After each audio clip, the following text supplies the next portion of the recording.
Good morning. A warm welcome to the Humanist community in Silicon Valley Sunday Forum, to those joining us on Zoom and those joining us in person here at the Mountain View Senior Center.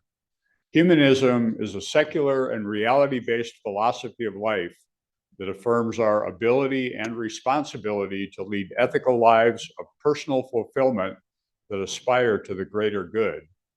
We value freedom, health, happiness, compassion, and using science and reason to acquire and apply knowledge.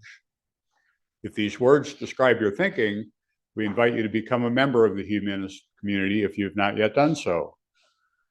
The information can be found on our website at www.humanists.org. Also, we welcome and need your donations so that we can continue to provide these forums for free to the public. You can donate also on our website, www.humanists.org. Our speaker this morning is Peter Fiekowsky, well-known author and creator of multiple nonprofit organizations to support climate restoration. And with that, he can give you more details and start his talk. Great. Thank you, Ray. Well, everyone, thank you for having me here. It's going to be fun. And okay, thanks. And let's see. So just a little bit about myself, so you know who you've got here, is I'm a physicist from MIT. I studied astrophysics. I got a bachelor's, so I decided when it came time to go to grad school, I would have more fun here in Silicon Valley building things. So I've been here since '79. I live just up the street in Los Altos. And my background had nothing to do with climate. I imagine it's, I'm one of the youngest guys in the room here, but I was an undergraduate at MIT in '74, '75. And I remember reading about global warming and how we were putting more CO2 in. I hadn't realized until then that CO2 is a greenhouse gas, but that makes sense. It absorbs infrared. And as an astrophysicist, we're very aware of that. And I thought, well, this is interesting. We back in '75, we had just been sending the Apollo missions to the moon. We'd had submarines under the ocean for a year at a time. We knew how to get CO2 out of the air. It was not rocket science. It was just chemical engineering. And I figured that by the end of the century, this again, how many of you remember the book, Limits to Growth, 1972? Yeah. So Limits to Growth had just come out, and people were talking about it. It's a bit of an eye roll, right? The theme of Limits to Growth is you can't grow indefinitely. And why they had a 300-page book to explain that you can't grow an economy indefinitely, you can't grow fossil fuels indefinitely, I wasn't quite sure. But it was also very clear that they said, by the end of the century, we would get into treacherous territory, and then by 2020, the book was saying it's going to be pretty bad. And I said, okay, good. Well, if we want to avoid that, the smart people, and I was at MIT, I figured there were probably smart people around.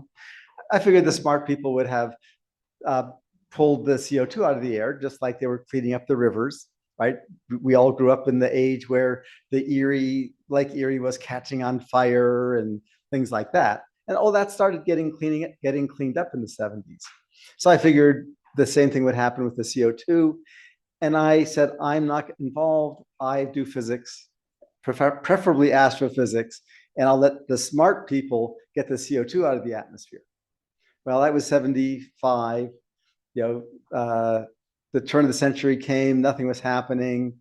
I was involved with a group called Results, which does advocacy for hunger and poverty. And we were making great progress. The UNICEF had come to us in the '80s and said, help us fund vaccinating all the world's kids, inspired by John Kennedy's moonshot.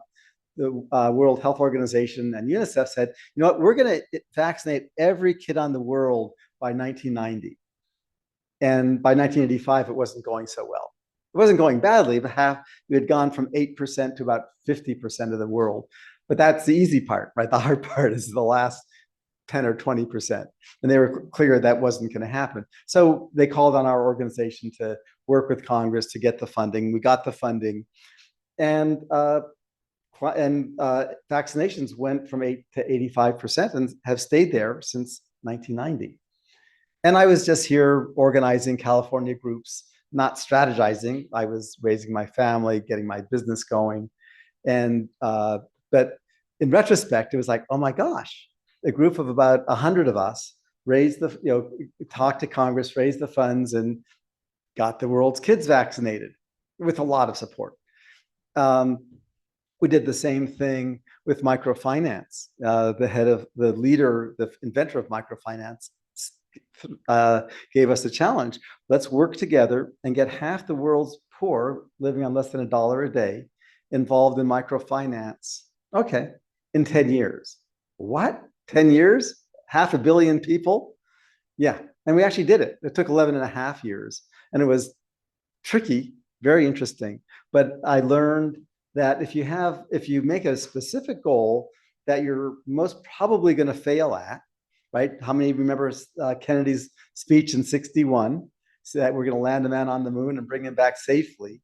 And I was only 6, but even then I said to myself, that does not sound very likely to happen. But that's the kind of challenge that creates the creativity and makes miracles happen. And that's the introduction to restoring the climate. So restoring the climate means getting CO2 back to historically safe levels that humans have survived long term, and doing that by the year 2050. And that level of maximum level, I'll show you in a minute, is 300 parts per million. And it turns out, like these other projects, it's actually quite doable. And we'll talk about that. So let me give you a few slides.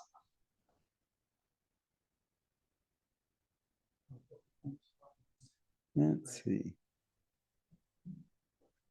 Oh, I know. Well, how do I? Here we go. I think this is it. This is my first time doing it this way. Nope. Let me stop share. And let me close this and start again.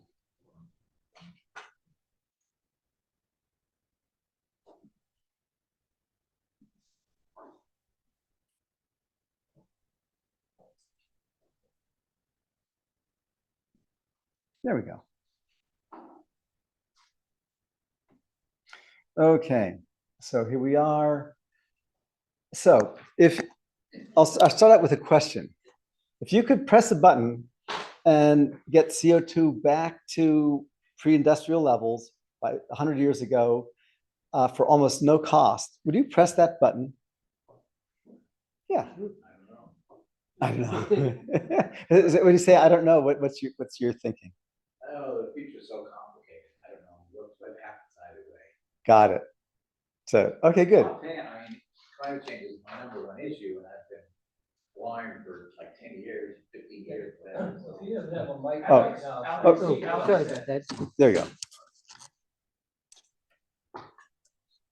Yeah, I've been concerned about climate change since 1999, and I've been alarmed for 15, 20 years or whatever. And so, most of my life, if you gave me that thing, I would have said, okay. But, I've come to the conclusion that predicting the future is pretty difficult. And I just don't know. I mean. Okay, well, that's what we'll talk about. This is good. Yeah, that's the setup. You're welcome. So, what I'll talk about is that we actually can do it. And what's interesting is the issue is not technical, it's not economic, it's not even political, it's ethical. But we'll start with the technical stuff, and we'll get to the ethical part later. We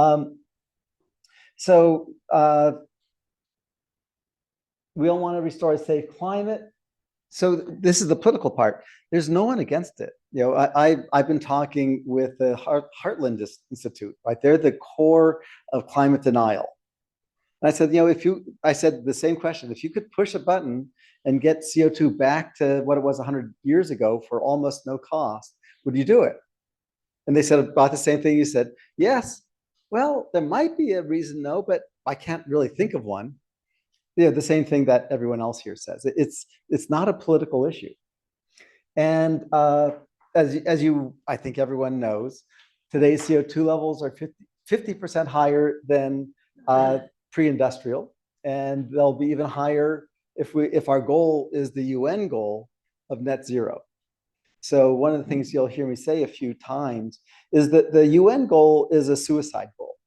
Now, when they created it 35 years ago, how many of you remember what the climate was like in 1990? No one, because there was no climate in 1990. It was just what it was, right? There was El Nino and La Nina, but there was no climate. And so in 1990, the UN said, hey, let's just keep it like this. Let's eliminate human intervention in the climate. And it made sense. From 2023, it sounds like you're saying, let's just shut down all of industry and not pour any more CO2 in. I don't know what they were thinking. That was a political thing. And so, so where are we here? Okay, good. So going back to the present, we can restore the climate. And I hope it's the next slide. There we go. So this is a graph I show over and over again.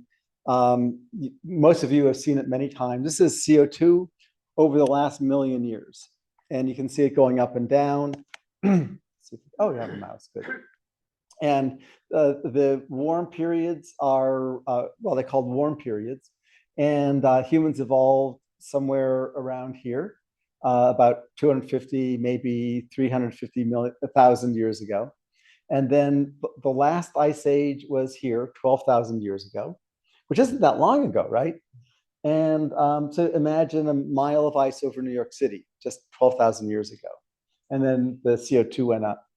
Now, the thing to notice is that today CO2 is way up here at 420, wherever the mouse, okay, 420. The Paris goal is way up here at 460, 450, 460.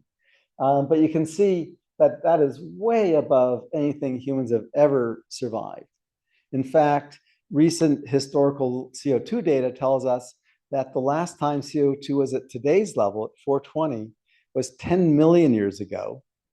And 10 million years ago is before bonobos and chimps evolved from gorillas. It's like, this is way back.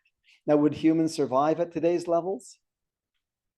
Well, so far, so good. It's sort of like the guy jumping out the building gets to the second floor. He says, well, so far, so good.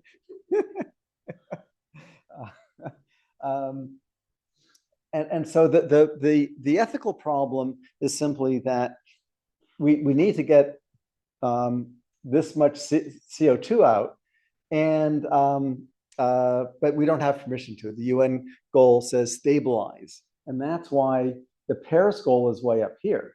Is there in 2015? They said, okay, we're good people, and good people follow the UN.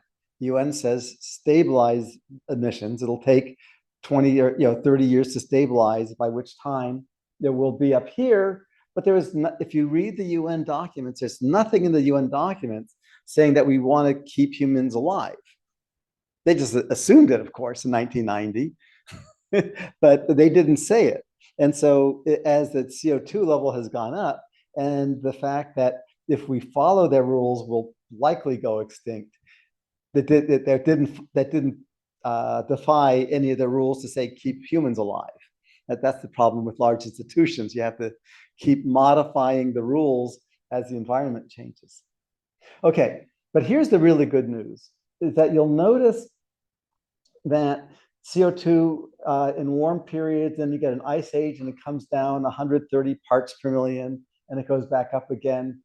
you can see it did it 10 times. 1, 2, 3, 4, 5, 6, 7, 8, 9, 10, 11, 12, depending on how you like, sometimes really quick. Nature knows how to get the CO2 out of the air and does it over and over and over again. And it puts it back into the air, obviously, to create a warm period. And so the question is there any reason we can't do what nature does to get the CO2 out?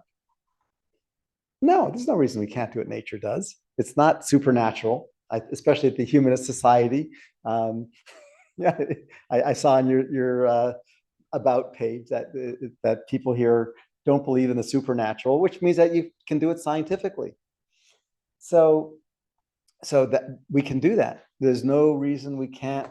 And you say, well, it must be very difficult because if we could, we would, wouldn't we? And the answer is no, we wouldn't, because the UN said in 1990, you're not allowed to. You cannot impact. You can't.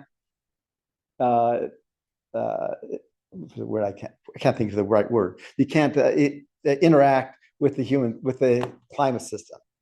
Yeah, we have to eliminate human intervention in the climate system. That's the language, and that's just the rule. Now, the bottom line at the end of the talk is I've worked with Pope Francis and the folks at the Vatican. I've worked with the Secretary General of the UN. I've worked with Senator Whitehouse in the Senate and so on and so on.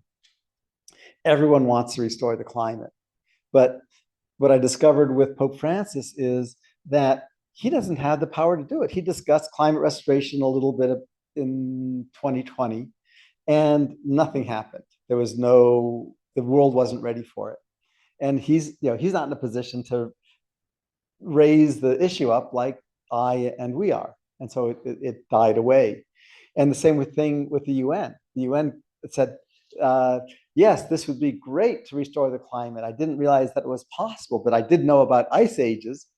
But the scientific community seems to say that it's impossible. So we've been going with that. And so I then went to MIT, my alma mater, and did a seminar and said, first of all, do you agree that our climate goal should be to keep humans alive, to get CO2 below 300, and 300 is this level, the maximum level humans have ever survived. Now, what's cool about that is that's our historical level. And so there's no theory involved. It just says we've been there before, and it's the same planet. It's not that long ago. We're sure that we can survive at 300 or below. And all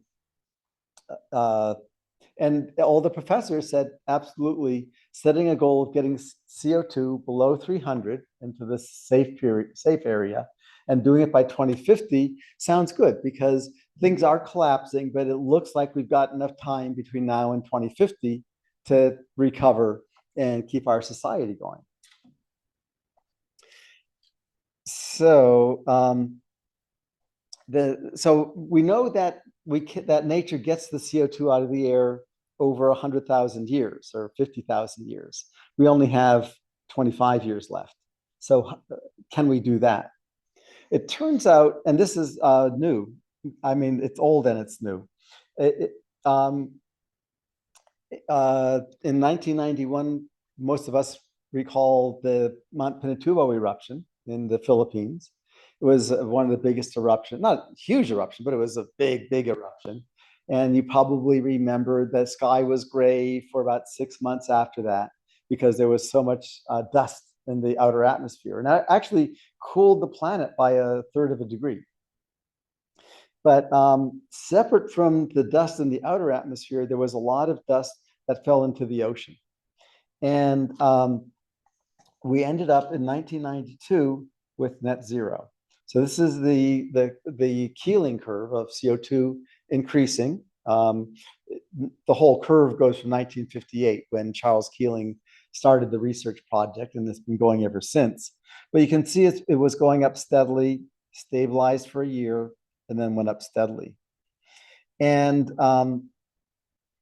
all the evidence is this was the same process that nature uses that causes ice ages, which is sequestering carbon in the ocean. Now we're all aware that trees are a good way, the photosynthesis in trees is a good way to get carbon out of the air. We also know something that a lot of other people don't know, which is that trees actually die after a few decades, and then they rot and the carbon goes back into the air. And so this idea of 1 trillion trees, to make a difference on the climate is a little bit of a farce, right? Because first of all, where are you going to plant them? And second of all, they're going to die and the carbon's going to go back into the air. It's not going to have solved the problem. On the other hand, what nature knows is in the ocean, when plants grow, they sink, and there's no oxygen in the deep ocean, and so the carbon stays put, and that's how you get ice ages. So before an ice age, the missing micronutrient is provided over the ocean, which allows more algae, phytoplankton, to grow. And when it grows, it gets eaten by fish, but all the dead plants and animals, they sink in the deep ocean. The carbon content of the ocean goes up a little bit, but the CO2 level in the air goes down. And the result is you get an ice age. And so then the question is, what's the micronutrient that's provided in the ocean or in parts of the ocean, which allows that photosynthesis to happen? It's iron. Right, because we know that for animals you need iron. If you do gardening, you know that plants need iron. You can't have chlorophyll without iron. Now, chlorophyll doesn't have iron in it, but it's part of the chemical process. And so, iron doesn't dissolve well in water. It sinks. So that means that that in the deep ocean, far from the land, the only source of iron that will allow plants and phytoplankton to grow, the only source of iron is dust that might be blowing from a dust storm.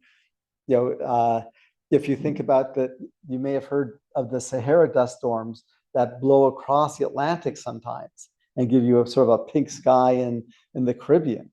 The Sahara dust is pink, and the source of the pink is iron, and it blows across the Atlantic Ocean, and it fertilizes it. In fact, a lot of the productivity in the Amazon is due to the minerals blown across the Atlantic from the Sahara.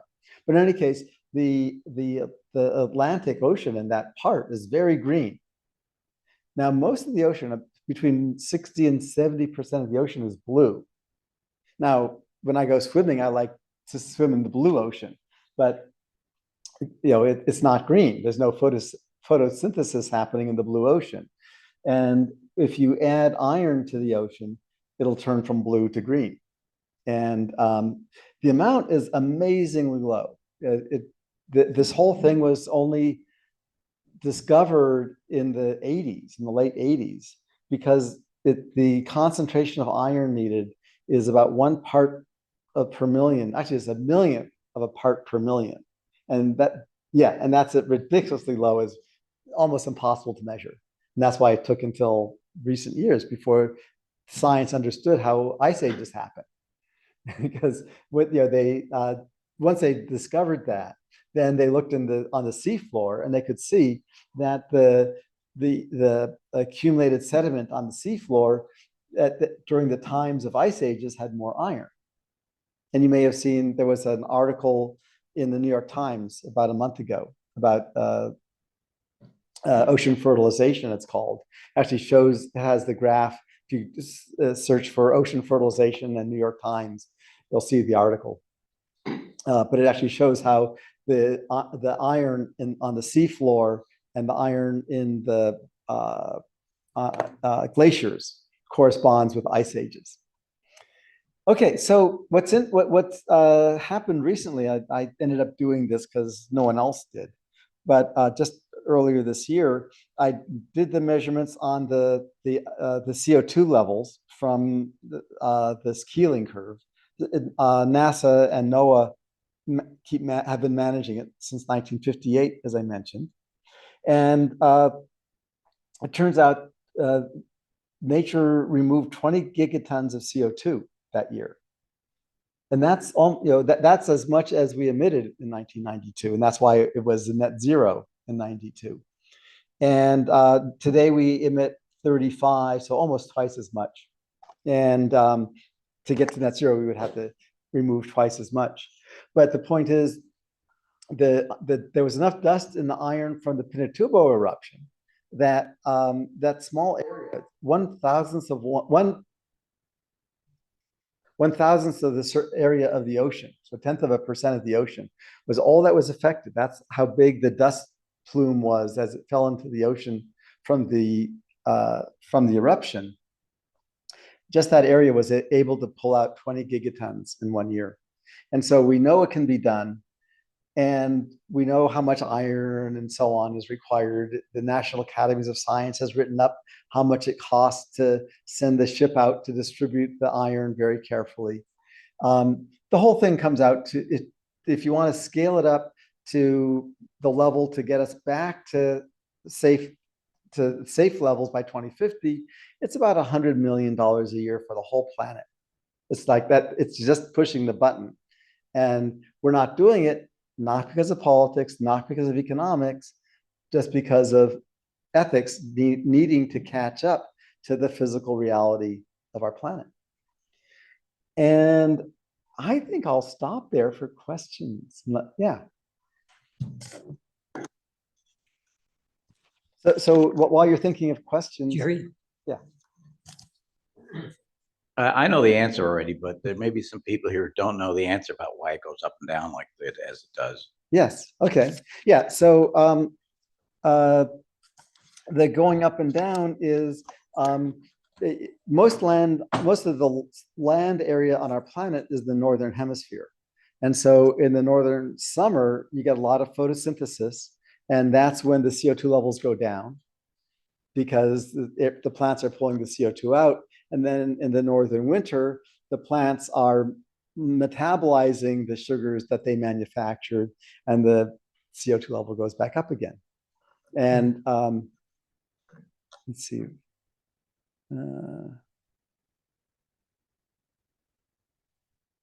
I should do it this way.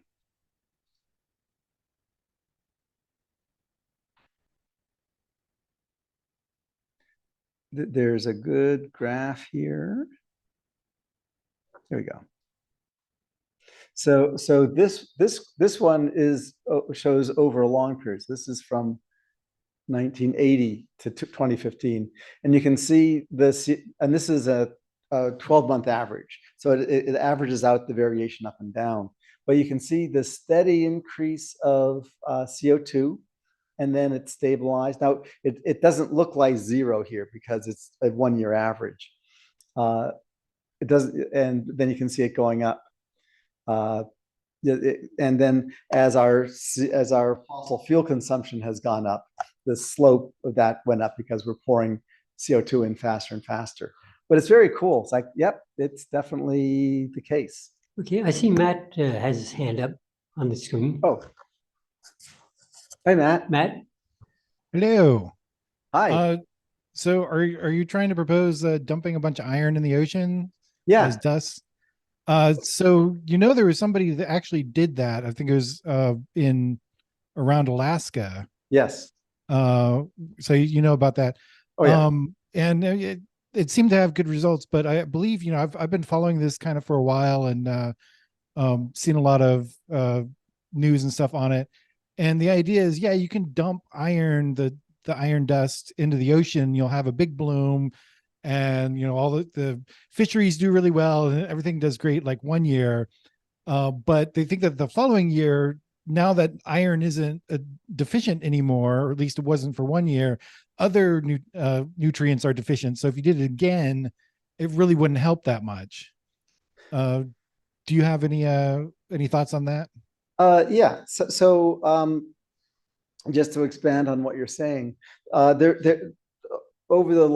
1990, when the phenomenon was discovered and written up, there have been 13 scientific experiments. And then in 2012, there was probably the last time it was tested, was a fairly full scale. So it was a 100 kilometer diameter area. And there was a large algae bloom as intended. It fed a lot of salmon. The salmon catch went up 4 to 5-fold in Alaska and Canada that year, which was very good for the industry. And then the question that Matthew is asking is, well, you've grown a lot of algae that takes other nutrients out of the water. What happens then? And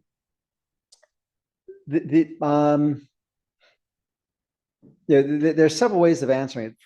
First answer is, well, we know it's happened over millions of years, so we know nature has adapted to it. Any weird phenomenon that repeats over a million years, nature adapts to. So we know it's been adapted to. And then specifically to Matthew's question, we're going to have to see. That is, there's been no evidence over the million years of the data we have, of CO2 data, of bad side effects. And after the 13 tests, there were no reports whatsoever of any bad side effects, which again, is not surprising since nature's been doing this. It's sort of like there aren't bad side effects of planting trees. There are effects, and you may or may not like them, but nature is adapted to it. So Matthew, the answer is we don't expect a problem, but something could happen. Now, the good news, Matthew, is that Mount Pinatubo removed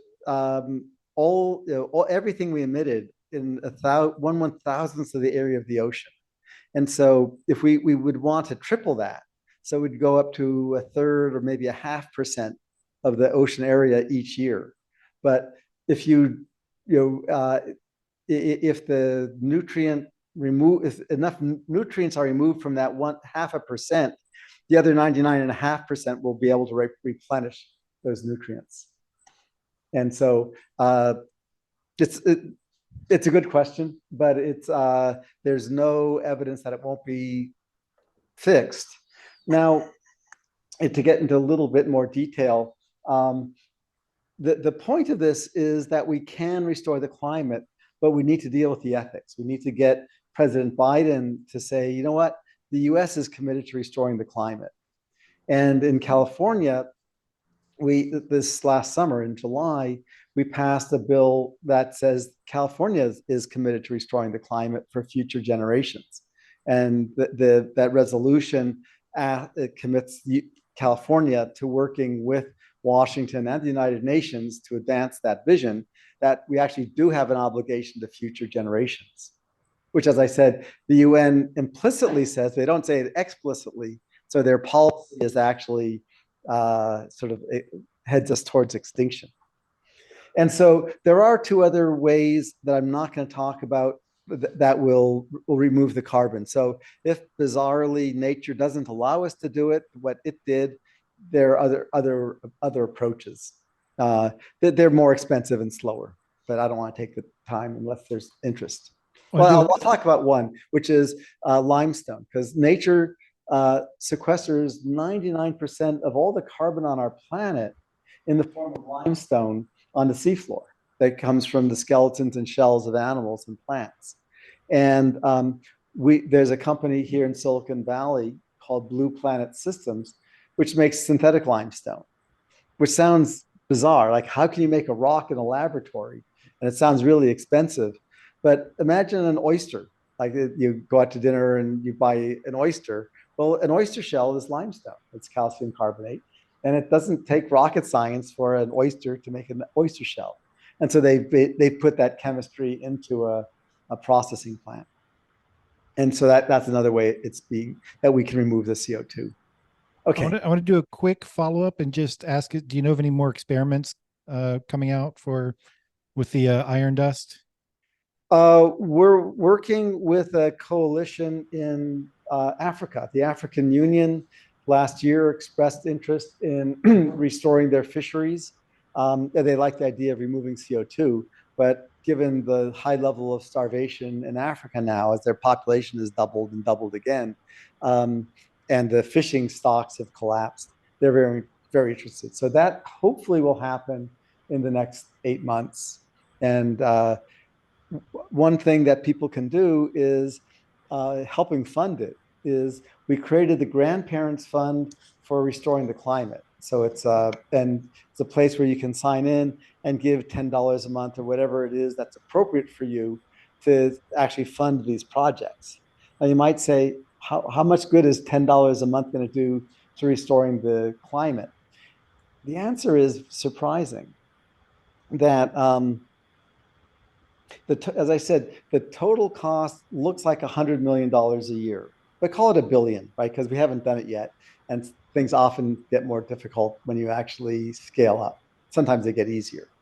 But if it's $1 billion a year, and we asked each of the 1%ers in our country, so that would be 3 million people, right? Our country is 300 million, so 1% is 3 million. We asked them each to put in $1 a day, so a third of a cup of coffee a day. That would cover the whole $1 billion. And what's nice is that grandparents, pretty much everyone I know who is a grandparent, their life is really about the grandkids, our own and everyone else's. Because like, what else are we going to be up to in life? And so we don't have to worry about the grandparents finding another interest and deciding to go scuba diving or something.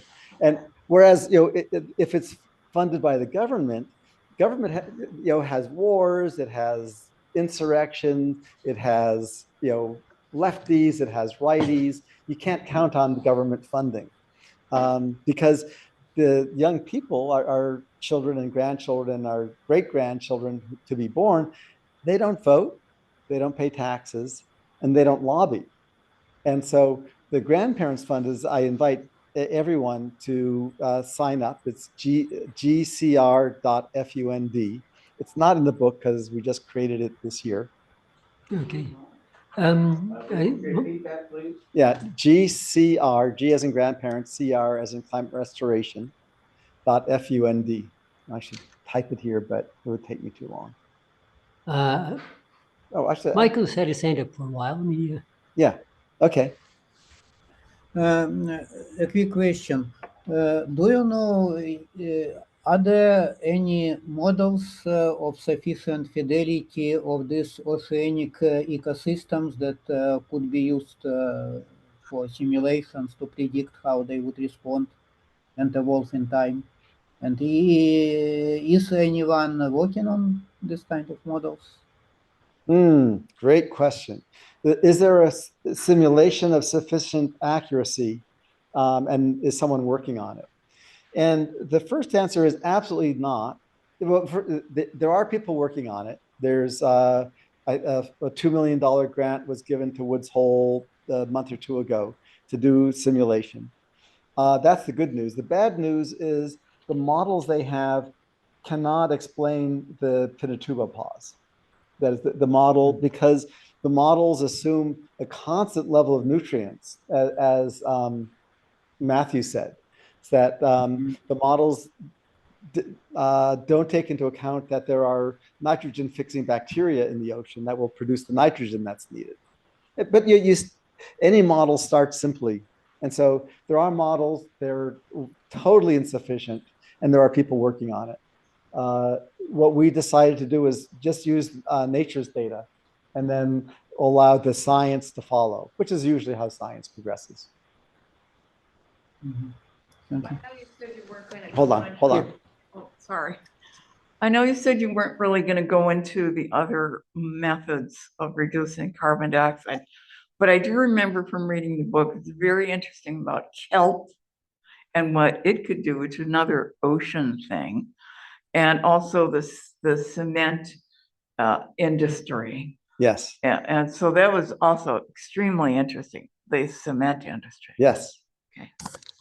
I also wanted to add that you mentioned about animals doing sequestration. I read an article once that whales can make a big difference. And if we just let stop the whaling industry and let the whales come back, it could make a significant difference. Yes. You know about that? Yeah. So the whaling is very interesting. One of the side effects of the test in Alaska that Matthew mentioned was, as I said, there was a huge increase in salmon, But there was also the orca whales. I think they're actually dolphins, but the orcas hadn't had a birth in the Northern Pacific in about 5 or 7 years. And after that, there was enough food that there were 5 births 2 years after the ocean fertilization event. And so, but the thing you can see is that whales have a very slow lifespan, 2-year gestation period, and so on. So the good news with this is by fertilizing the ocean in the right places where the whales will find the food, you can greatly accelerate their recovery.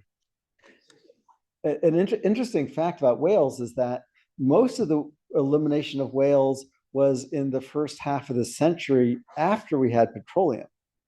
Because what happened is that with our automated ships, they could do the processing so rapidly, even though it was competing with oil, there was still enough reason for it that they just harvested something like 80 or 90% of the whales in the first half of the century when they didn't even need to. But that's another story. I've heard about problems with algae blooms due to farming, I guess. And my understanding is that the algae absorb the oxygen from the ocean, and that's not good for the fish. Is that? That's true in coastal areas, right? So at the mouth of the Mississippi, the mouth of the Amazon, you have big areas that are deficient in oxygen. In the deep ocean, you never, ever see that.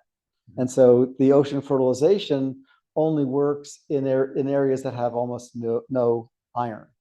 In coastal areas, you have the typical iron content is about 5 parts per million. In the deep ocean, it's about 1 million times lower. And so harmful algal blooms is something that people talk about, but it's never been correlated with ocean fertilization, just because there's just not enough iron to do anything. Okay. Yeah, great question. And so back to the question about other solutions. So what I like about the whales is you're pointing to, this isn't about iron fertilization. It just happens that because that's what nature does, it makes a lot of sense to start out with nature's solution rather than going to a lot of artificial solutions. And it also happens to be about 10,000 or 30,000 times less expensive than what we're funding right now. The Department of Energy is putting in, I think, $6 billion a year for direct air capture.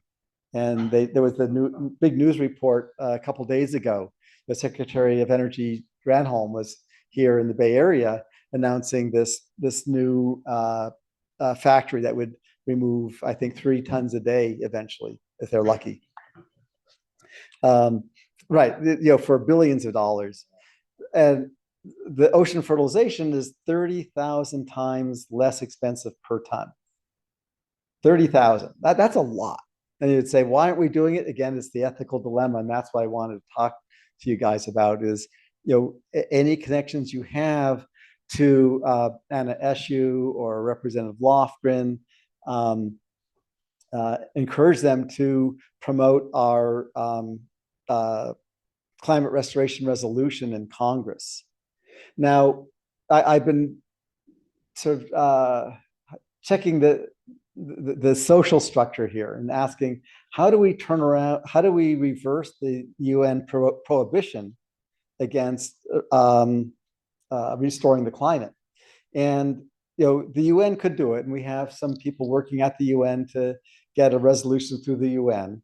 But if you know about the UN, it might happen, but it would be very surprising.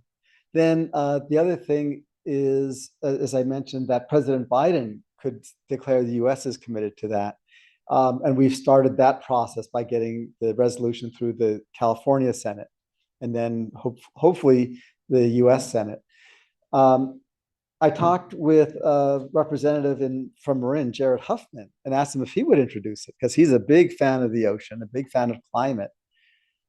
And he said, I like it because I really have kids and I expect to have grandkids and I care, but I'm not ready to die on that hill yet.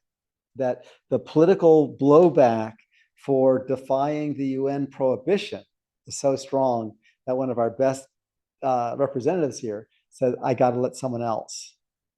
And it's Pelosi. So who would it be? Pelosi is having one more term. She loves grandparents. If you read anything, when I read anything about her, it's always about her grandkids and our grandkids. And so again, if you have any connections with Pelosi or her staffers, that's connect us. I'm sure she'll say yes when we ask. I haven't met with her since 1998, so my connection is quite dry at this point. Okay. Actually, Jim, I think, has had his hand up for some time. Oh, good. There. Hi, Fran. You're muted. Fran, unmute, please. All right. What is the extent of the Sargasso Sea, and how is the nutrient situation manipulated there? That's a good question. I don't have much of an answer for you. All I can say is we don't hear anyone saying that the nutrients used by the seaweed there are causing problems. So I guess no news is good news. Yeah, but it's all complicated. But the bottom line is there are no reports of bad side effects of fertilizing the ocean, and it happens in a lot of other places than the Atlantic too. But the Atlantic is the biggest. I see we have several hands up. Okay. Are there points you wanted to get to in your talk? No. Let me just finish this slide here. Okay. Make it not it's pretty big. That this is CO2 emissions, and you've all seen graphs like this. The top blue line is CO2 emissions going down, as Paris said, getting to 80 or reducing emissions 80 or 90% by 2050.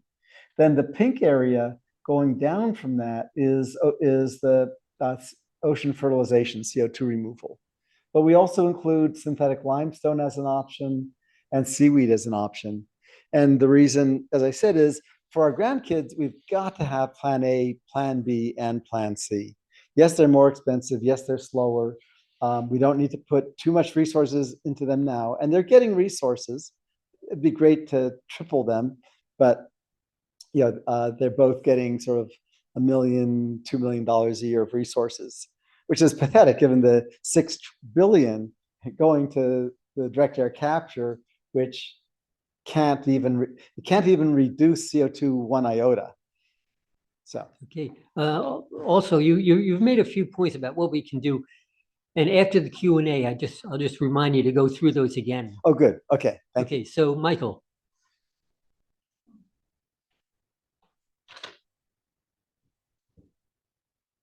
Michael, you Sorry, I forgot to lower my hand.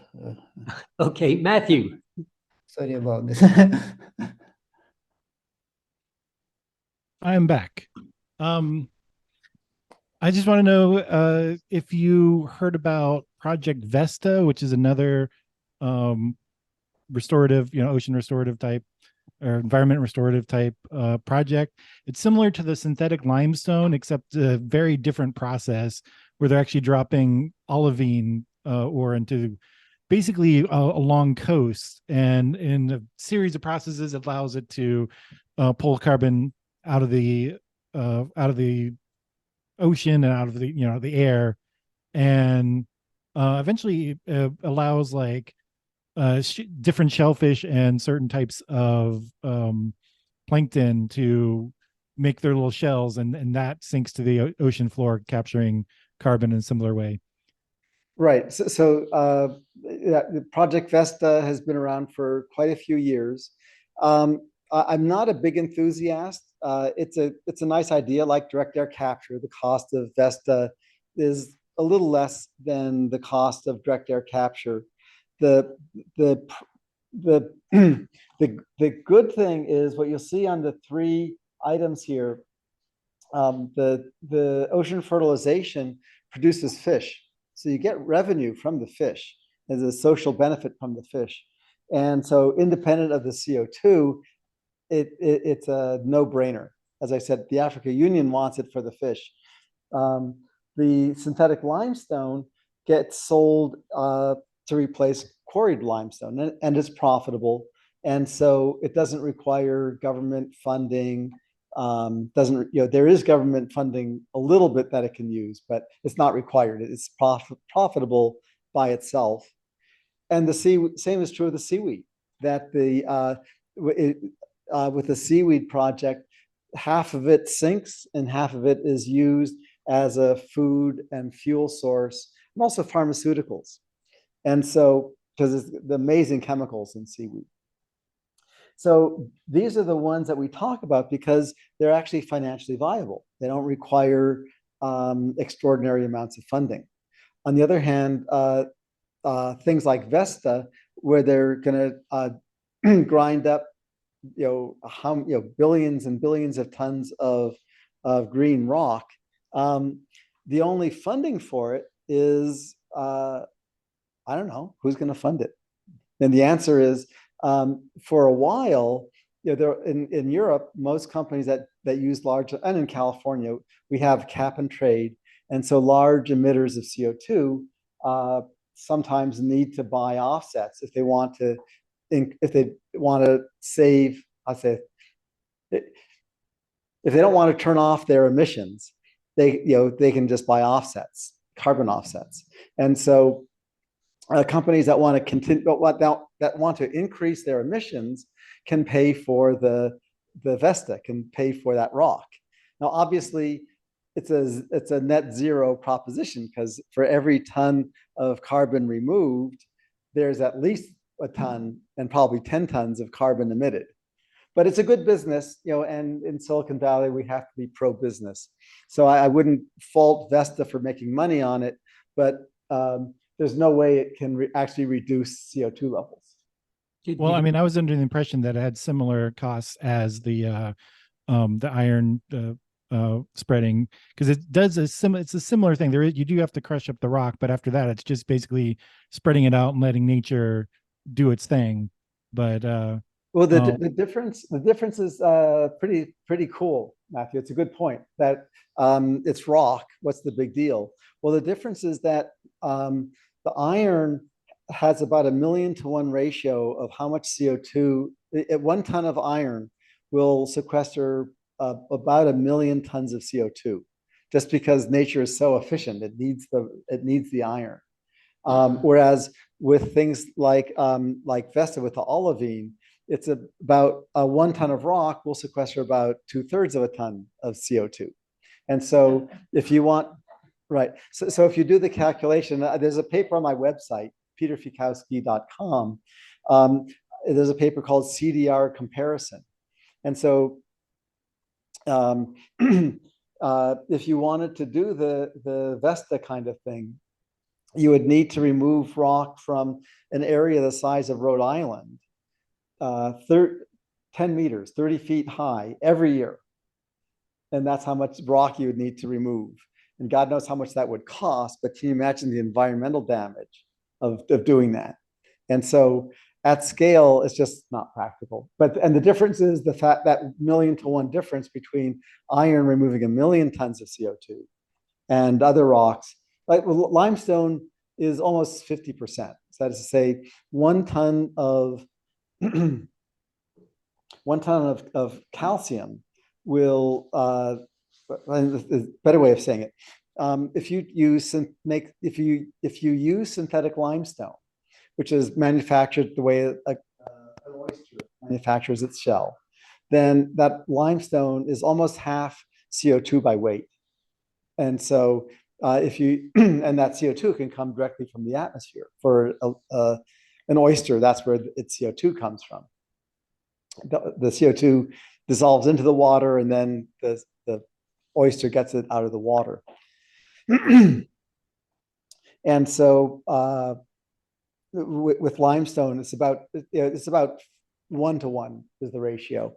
But the difference with limestone is that you can sell the product, whereas with the olivine, there's no buyer for it, other than power plants who then can buy the carbon offset so they can emit more carbon, which is maybe not such a smart thing. Okay, Zem. Zen. Yeah, hi, thanks for the talk. I really like this idea. I'm not too well informed, but it sounds like this doesn't suffer from the sort of perverse incentives that CO2 suffers, the cutting of emissions. Namely, any actor, let's say it's national or even just organizational, can undertake this without being at a competitive disadvantage. However, CO2 emission, that's not true, right? Which is why it's so difficult to obtain, the results, because anybody that makes the first move will be placing their industry and their economy at a competitive disadvantage. So my question is, how much of a dent do you think this will make just by itself? 100%. And the reason is that it's an engineering project. And since we're in Silicon Valley, a lot of us know engineering. And like, if you want to build a house, you don't say, I'm going to try to build a house. Let me see how much of a house I can build. What you do is you say, okay, I'm going to buy this land and I want 4 bedrooms. And you build it. And you have a few mistakes and it costs you 10 or 20% more than you thought. But you don't try, you actually build it. In the case of climate restoration, we're actually restoring the climate. Sort of like when Kennedy said, we're going to land a man on the moon and bring him back safely by the end of the decade. We knew what we were doing. He didn't say we're going to try, because if he said we were going to try to land on the moon, we'd still be trying today. And so, Zen, I hope that helps answer your question. So the answer is 100%, because we're designing it that way. You see on the graph here, the net removal gets to 60 gigatons per year. And if you do 60 gigatons removal per year, and this is using the standard UN IPCC modeling, it's called MAGIC, the CO2 level falls from 420, 430 down to 300, down to the safe level, just because we designed it that way. We said, you know what? We're not playing Russian roulette with our kids. Yes, theory says they could survive at higher levels than 300, but Russian roulette, it's not ethical. So even with continuing emissions, you're saying this technology is sufficient to actually bring this down? Exactly, because we designed it that way. Yeah. Oh, okay. Wow. Okay.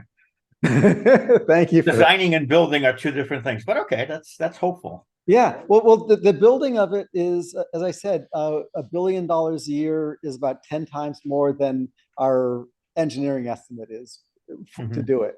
And so it's totally doable. Okay, Jerry.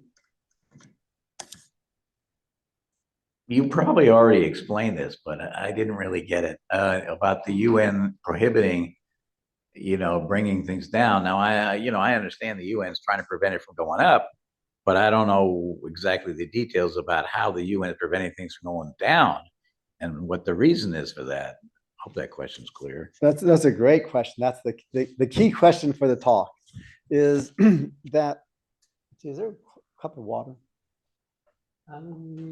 Or juice? I see some juice there. Yeah. So it's an irrational thing. And at the time in 1990, it wasn't irrational. Thank you. As I said, in 1990, no one thought about reducing CO2 levels. And so they said, oh, our goal is to eliminate human interference in the climate system, which it was a nice way of saying, a politically good way to say it, but it was not well thought out. And that's the only reason that it says eliminate human interference in the climate system, because they just couldn't, the people who wrote, I guess was Kyoto, I'm not sure, just didn't have enough imagination to say, oh my God, that's not going to work well in another 20 years. So yeah, that's why it says that. So this came about in the 90s and nobody's bothered to fix it since then? Yes. The comment was it occurred in the 90s and no one's bothered to fix it. And that's what the yes was responsive. I wanted to ask you about we hear about long-term things that might happen, changing in the Gulf Stream and so on. Are there any, if we reduce the carbon levels to, was it 1920 levels? Yes. Is there a guarantee that it will, the climate itself will, in fact, eventually return to that level? It's a great question. It's a great question. And there was the old play, "You Can Never Go Home," or the other, I forgot what that was from, but our age, we remember it, but don't remember where. So the climate will, the time only moves forward, right? Yeah. And so anytime you go back to where you grew up, it never looks the same. It never will look the same. So you're saying something unexpected could happen. The trick is things will be different. Yeah. And at the moment, so the good news is the wild storms will dissipate because they're powered by heat in the ocean, and the ocean will, the temperature of the ocean is pretty simple, so that'll recover. The big hurricanes will go away. The big rainstorms will go back to normal because that's also powered by heat, and the heat allows more humidity. The 120-degree days, that'll go away. Droughts and floods, those will get back to the way they were. So that's the good news. The bad news is, so far, no one can imagine stopping sea level rise. So Greenland is basically destabilized, and Antarctica is destabilized. And now I think someone will figure something out, but the fact of the matter is there is no at all reasonable plan to stop sea level rise. And so a meter, 3 feet of sea level rise by 2050, and probably 2 meters, probably 6 feet of sea level rise by 2100. Okay, so those are engineering problems. Those are, and yeah, well, one of the cool things with the limestone is limestone, is designed, it mostly occurs under the ocean. And so when it comes to raising up coastal cities, raising up San Francisco and London and Shanghai, there's a huge market with people with a lot of money who will buy the limestone, the synthetic limestone, to do it. That's again, that's limestone is plan B. It's about 100 times more expensive than ocean fertilization. Okay, Jerry. Often when I'm hearing reports about what's happening with the climate, they're often saying things are happening faster than they thought before. So when you talk about 1 meter and 2 meters of sea level rise, well, what's to say that Greenland and Antarctica don't melt a lot faster and it ends up being more than 2 meters by 2100? 2 answers. One is, are there any civil engineers in here? Nope, not our problem. Because it's a civil engineering. I do know civil engineers, and they sweat, and they are sweating bullets. They're working on it. There's also the problem, I suppose, that animal habitats are going to change, and it's going to do a lot of damage. It's not going to be easy to recover from. Well, that's actually the good news, is that habitats will recover. Now, our forests are changing, right, because of the temperature changes and the beetle infestations and so on. Which trees survive and so on is changing, but it'll come back. The climate is such that pretty quickly the ecosystems will come back to what they were 50 years ago, with changes. Like, nothing's ever the same, so there'll be new species involved and so on. But overall, the lifestyle that we remember as kids, to a large degree, to the global degree, will recover. So we want to make the climate and the planet healthy for human occupation, and reducing CO2 will have an effect on temperature, heat in the system. But what I hear is fossil fuel pollution kills 8 million people per year. They die prematurely. And I'm wondering if you've given any thought to what would happen if we could replace fossil fuels and hydrocarbon burning with clean energy. What would that do to your curve of CO2 coming down, and wouldn't we have a much healthier planet? Yes. So the question is, I think, if we switch to clean energy rapidly, how does that affect climate restoration? I haven't found a nice way to say it, but it won't have much impact at all, because the cost. There's a Harvard study saying that the cost of reducing CO2 emissions is about $100 per ton of CO2. The cost of ocean fertilization is 1/10,000th of that. And so, accelerating the energy transition is a good thing to do for health reasons, as you're saying. Asthma and heart disease, all those will decrease. But when it comes to climate, it's not going to make much difference. For economic reasons, we're switching over from fossil fuels, and the IRA, the Inflation Reduction Act last year, phenomenally effective. I assess it as a brilliant piece of legislation with great impact on accelerating the transition. But on climate, essentially no impact. But we're working with the Department of Energy, working with various people to change that in the next couple of years.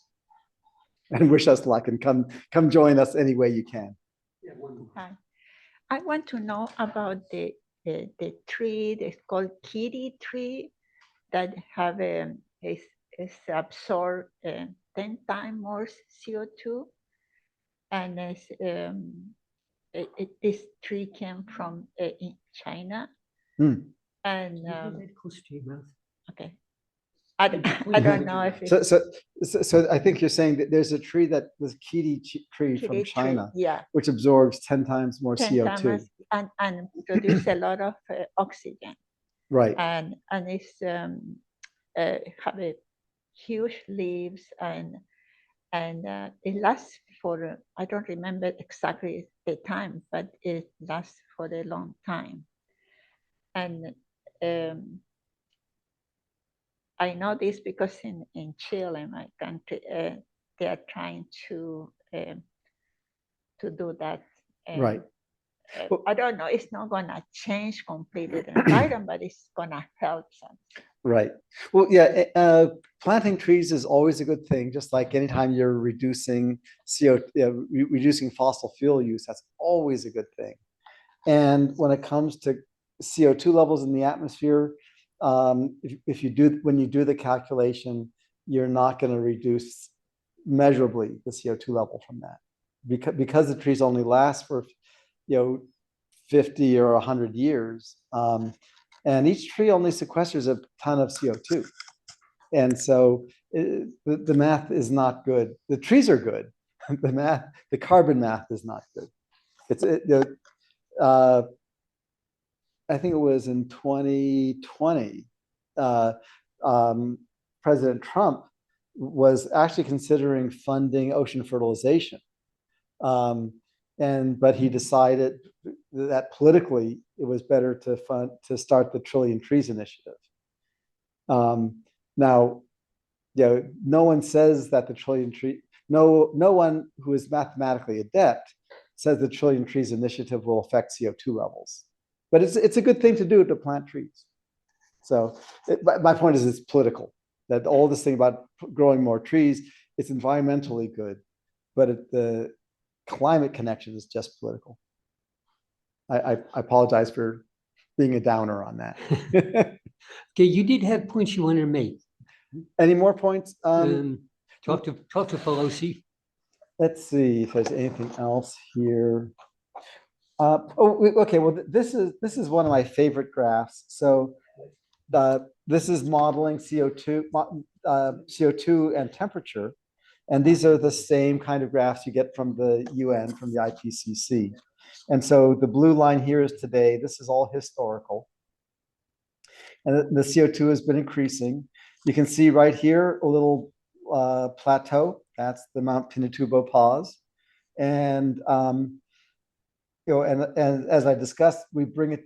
The design is to bring it down to historically safe level by 2050. And then if you do that and model the temperature impact on the planet, then 0 degrees is what it was in 1850 and 1900. And then you can see it was going up a little bit, but we get back to pre-industrial by 2100. And that is so exciting as a grandparent to be able to tell our grandkids, you know what, by 2100, the CO2 is going to be back the way it was, and global temperatures will be back the way they were, which means that the storms and the droughts and the floods, they'll all be back the way it was the last 5,000 to 10,000 years. That's, I think, my favorite point is, you know what, we know how to do this.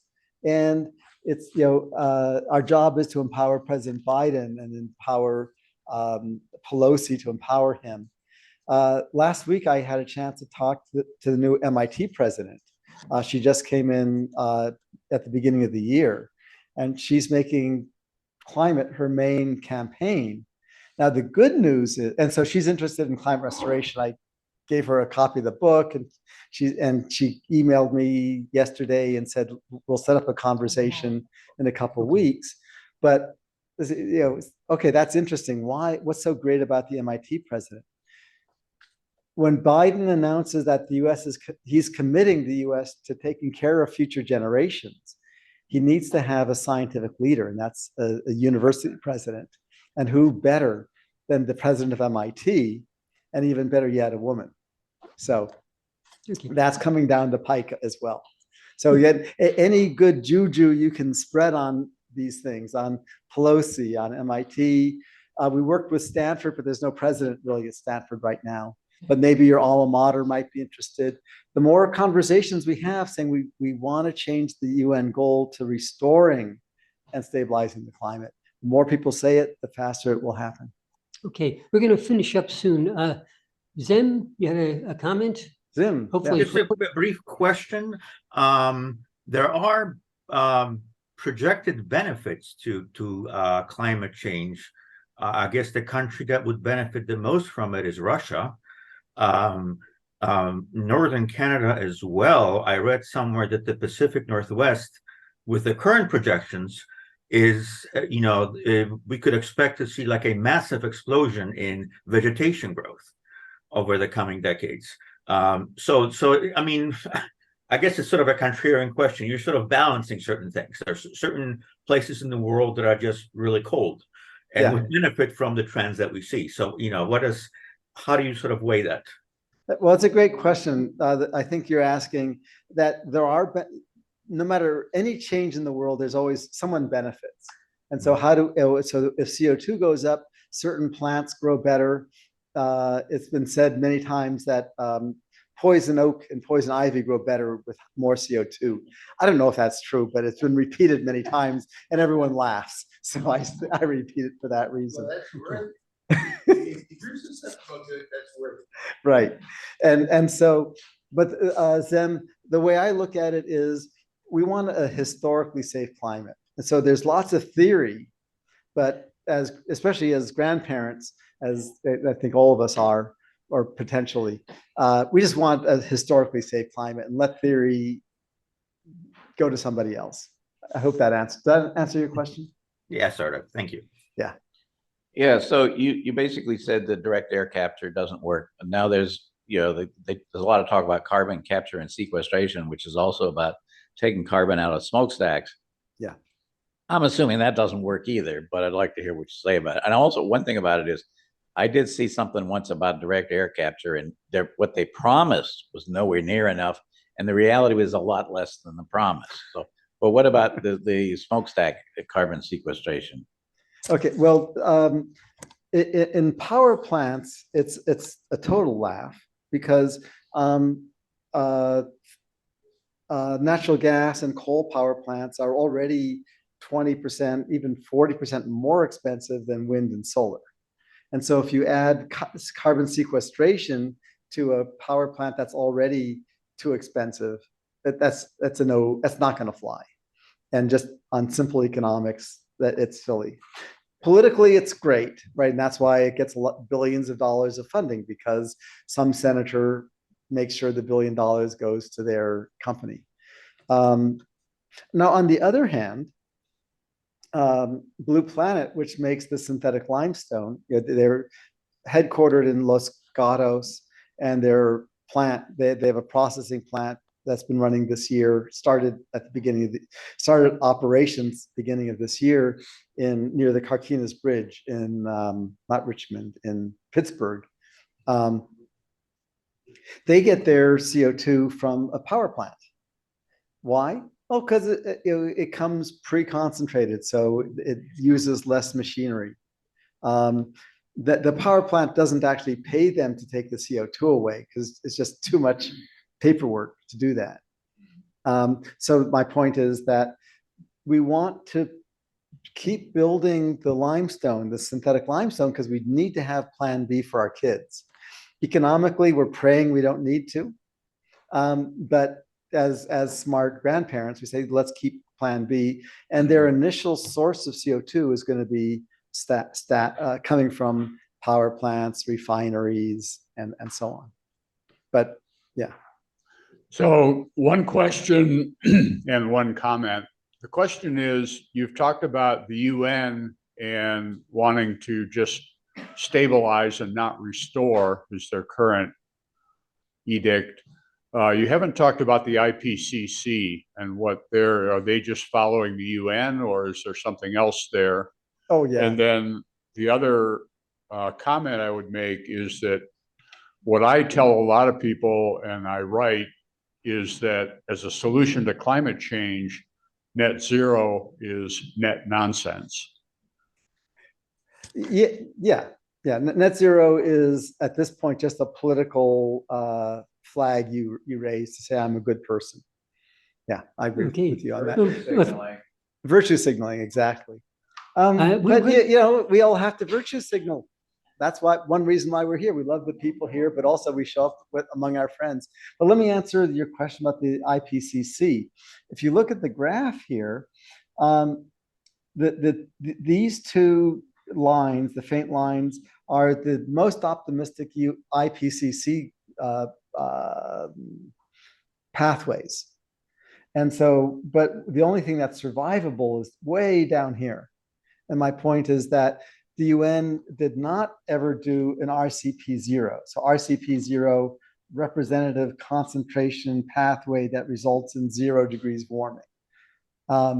They just, I'm sure they computed it and they just deleted it because it would be defying the goal of the UN. It's horrible, but we're humans and we have institutions, and sometimes the laws get written badly, and then it's our job to change them. That help? That helps. Yeah. All right. Thank you, Peter. And we're going to have to close now. Let's close. Okay. So the bottom line, you can go to my website, peterfiekowsky.com. In the resources, you can order the book there. In the resources, we have a series of articles. The CDR comparison, where we talk about that 30,000 to 1 cost difference between DAC and ocean fertilization. We have the Pinatubo pause, which starts outlining the data on the Pinatubo pause, which, as I said, ocean modeling doesn't support yet, but they're getting there. I'm getting the right people involved, really just in the last month. And then it also talks a little bit about our program to replicate it. So we're planning to do that in Africa and as well as off the coast of California. It's early stages, but I think we can get that running this year. And I invite you to, even if go to the Grandparents Fund to Restore the Climate and just do something, because once we get to about 30,000 people, I think at that point, Bill Gates will say, wait a minute, I'm a grandparent. I had his granddaughter was born in April, and he'll go along. He's not a leader. He's a great follower. He finds the best technology there is and then builds on it. But if 10,000 of our friends sign up for anything on this, I'm pretty confident that Bill Gates and Michael Bloomberg and Bezos will say, count me in, I don't want to be the last one on the train. So Okay, please sign up. thank you.